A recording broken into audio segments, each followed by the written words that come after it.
Creepy lady. Halo sobat, kembali lagi di channel Verlin House. Jadi pada video kali ini saya akan membahas sebuah film yang berjudul The Woman in the Yard. Film ini bercerita tentang teror aneh dari sosok wanita bergaun hitam yang tiba-tiba muncul di halaman rumah. Namun sebelum itu silahkan kalian pencet tombol subscribe dan nyalakan tombol notifikasinya sob, agar kalian gak ketinggalan video terbaru yang saya upload selanjutnya.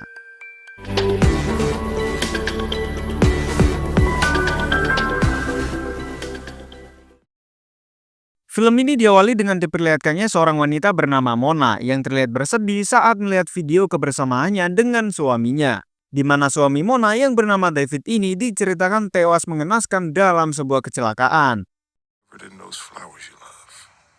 Di saat itu pula, putranya bernama Taylor memberitahu jika listrik di rumahnya mengalami pemadaman akibat telat membayar tagihan. Power's out. Mendengar hal itu, Mona yang kini hidup tanpa suaminya hanya bisa menerima kenyataan. Apalagi sejak kecelakaan bersama suaminya, Mona harus mengalami patah tulang. Because the big bad wolf wanted to play dress up.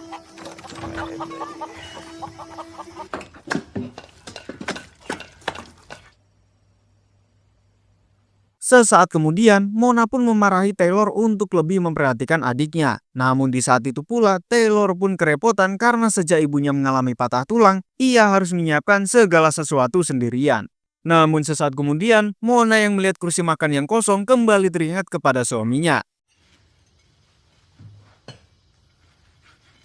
Lantas di tengah kebelangsakan keluarganya, Taylor meminta ibu untuk segera membayarkan tunggakan listrik. Terlebih di zaman ini akan sangat sulit jika hidup tanpa listrik. Akan tetapi, Mona meminta Taylor dan adiknya yang bernama Annie untuk selalu bersabar karena perekonomian mereka sedang tidak baik-baik saja.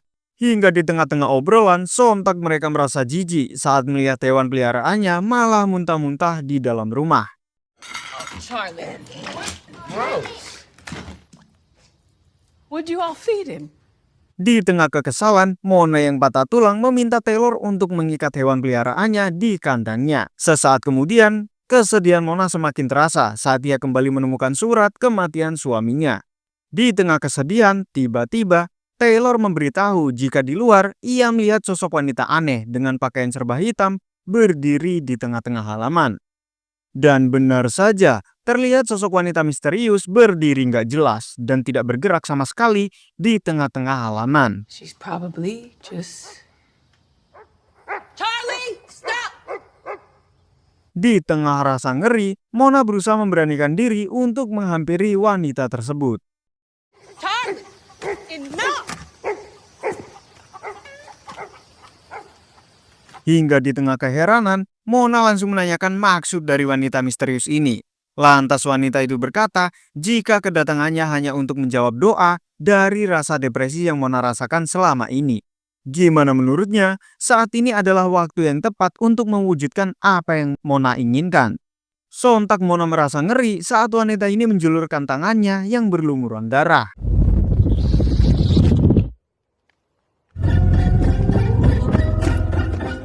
Sekembalinya di rumah, Mona yang panik berusaha memperingatkan kedua anaknya untuk tetap berada di rumah. Terlebih pengutusan listrik yang terjadi membuat mereka tidak bisa menelpon bantuan dan hanya bisa bertahan di dalam rumah. Selang beberapa saat kemudian, Taylor yang risih oleh keberadaan wanita itu berniat membawa bedil untuk mengusirnya.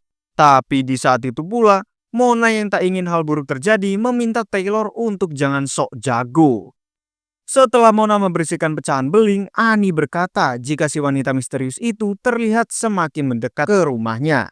Mendengarkan hal itu, Mona pun bergegas memastikannya. Sontak mereka pun panik setelah melihat si wanita yang awalnya berjemur di bawah terik matahari, kini mulai berteduh di bawah pohon.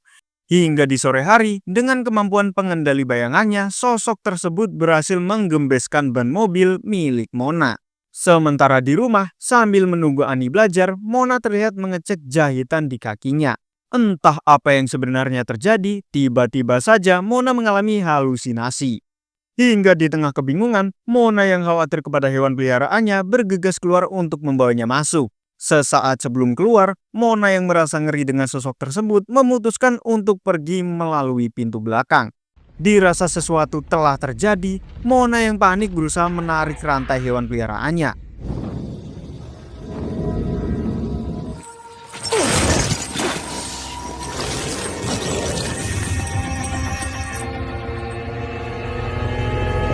Rupanya, kejadian tadi hanyalah mimpi yang dialami oleh Taylor. Dirasa mereka harus melakukan sesuatu, Taylor kembali mengajak si ibu untuk pergi dan meminta bantuan. Minutes of driving, tops. No. Why? If we can use our phone Taylor. and get this lady. Akan tetapi, Mona tetap bersikeras untuk tinggal di dalam rumah. Mendengar keputusan ibunya yang dirasa aneh, sontak membuat Taylor kesal. Melihat tingkah putranya yang sangat mengganggu, tanpa sadar Mona terlihat mengambil sebilah pisau. Hump goes to the right. To the right. Setelah memarahi kedua anaknya, Mona yang menyesal terlihat meminta maaf dan memeluk putrinya. It's okay. Oh shit! Di tengah kehaluan, Mona pun panik di saat mendengar cerita Annie di dapur. Dan ternyata Annie malah tercucuk beling. Lantas saat Mona berusaha mengobati Annie, Taylor yang memiliki kesempatan berusaha melakukan sesuatu.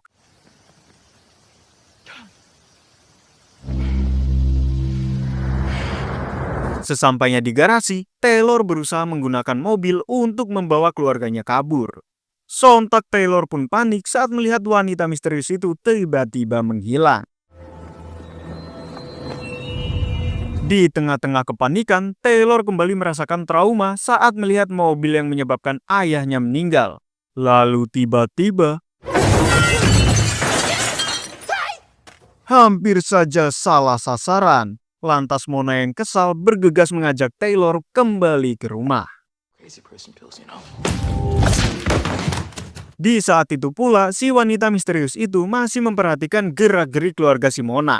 Kira-kira siapakah sosok wanita misterius ini? Sekembalinya di rumah, Mona langsung memarahi putranya yang tak menuruti semua perkataannya. Akan tetapi, Taylor sudah tak tahan lagi jika harus berdiam diri di dalam rumah. Lagi pula, ia begitu penasaran dengan sosok wanita misterius berbaju hitam itu.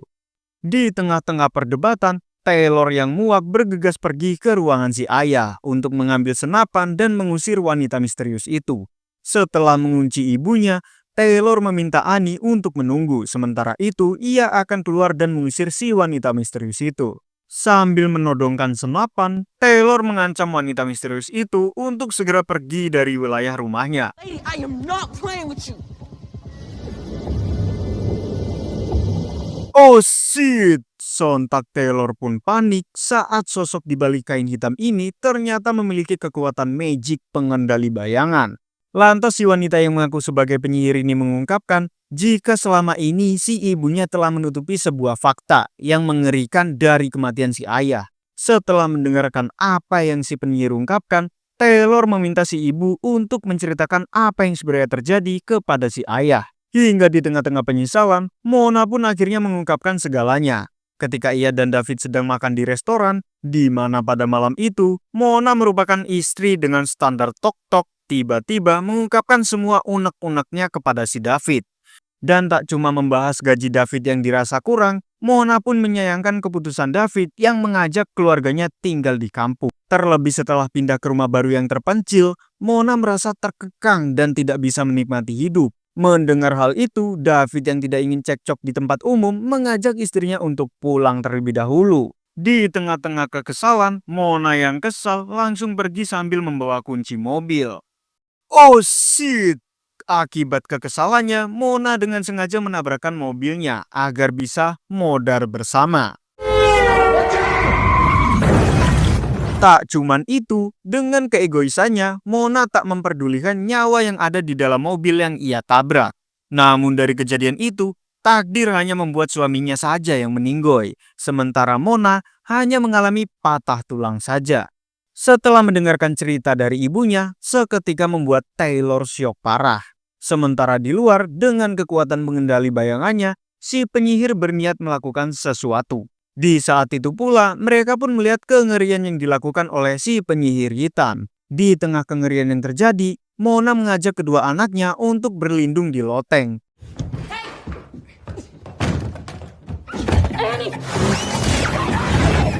Untung saja, Taylor masih sempat menyelamatkan Annie dengan cara menutup cahaya yang masuk. She can't get in. She can't get in now, okay? Sesaat kemudian, waktu malam pun tiba, hingga membuat seluruh ruangan menjadi gelap gulita. Di saat itu pula, mereka pun panik saat mendengarkan sesuatu yang sedang memasuki rumah. Betapa syoknya mereka saat melihat si penyihir kini berada di dalam rumah.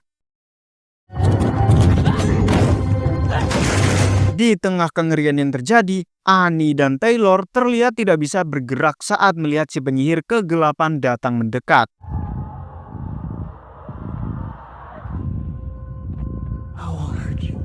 Seketika Annie lenyap bersama bayangan si penyihir. Mereka yang kembali bisa bergerak seketika syok saat mengetahui Annie hilang entah kemana. Di tengah kesedihan, harapan pun kembali muncul saat mereka mendengarkan teriakan Annie dari lantai bawah. Dirasa Annie berada di tempat ini, Mona meminta Taylor untuk menunggu, sementara ia berusaha untuk mencari Annie. Namun di tengah-tengah pencarian, seketika Mona syok parah saat mendekati lorong aneh yang berada dalam lemarinya. Meskipun ngeri, ia yang khawatir pada Annie memberanikan diri untuk memasukinya. Entah apa yang sebenarnya terjadi, tiba-tiba saja Mona keluar dari cermin dan bertemu dengan David. Lantas David pun berkata jika tak akan lama lagi keinginan Mona akan segera terpenuhi. Mendengar hal itu, Mona yang menyesal berusaha meminta maaf atas apa yang telah ia lakukan.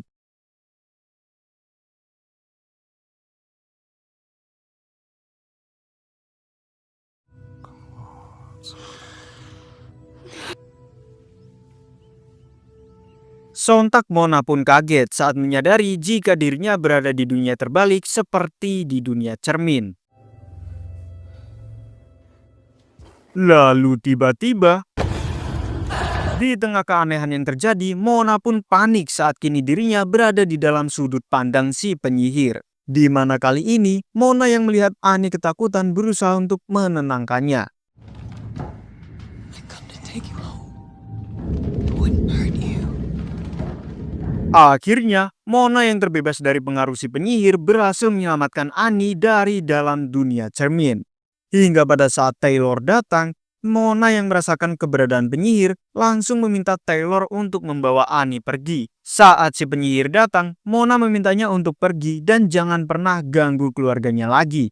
Lantas si penyihir mengatakan jika dirinya hanya berusaha membantu Mona untuk mewujudkan keinginannya. Terlebih saat ini, ia merasa bosan saat mendengar Mona yang selalu putus asa dan berharap untuk menyusul David di alam barzah. Si penyihir pun muak pada Mona yang sok menjadi korban, padahal korban yang sebenarnya adalah David, kedua anaknya yang kini malah menjadi yatim. Dan si pengendara yang menjadi korban keegoisan si Mona. Di mana si pengendara itu juga memiliki keluarga sama seperti Mona. Kemudian si penyihir berkata jika ia akan membantu Mona untuk segera menuntaskan hidupnya yang benar-benar beban. Dirasa ada benarnya, Mona meminta izin untuk menemui anak-anaknya terlebih dahulu. Saat menemui Taylor dan Annie, Mona meminta mereka untuk pergi ke rumah tetangga sampai besok pagi. Meskipun khawatir, mereka hanya bisa menuruti keinginan si ibu. Hingga sesampainya di gudang, Mona pun bersiap untuk menambah dosa. Dan film pun selesai. Intinya semua ini berawal dari sosok istri standar tok-tok yang mendambakan hidup seperti ratu, namun kenyataan pahit membuat Mona tak bisa menerima keadaan hingga bertengkar dengan suaminya. Di tengah situasi kacau, Mona malah menabrakkan mobilnya sampai suami dan juga si pengendara lain harus meninggal dunia. Hingga setelah kejadian itu, sosok penyihir hitam berusaha untuk membalaskan apa yang telah Mona lakukan. Jadi kalau saran untuk kalian, jangan cari istri standar tok-tok kalau tidak mau hal seperti ini. Jadi bagaimana dengan kalian? Semoga kalian terhibur dengan video ini dan jangan lupa untuk pencet tombol subscribe dan nyalakan tombol notifikasinya sob, agar kalian gak ketinggalan video terbaru yang saya upload selanjutnya.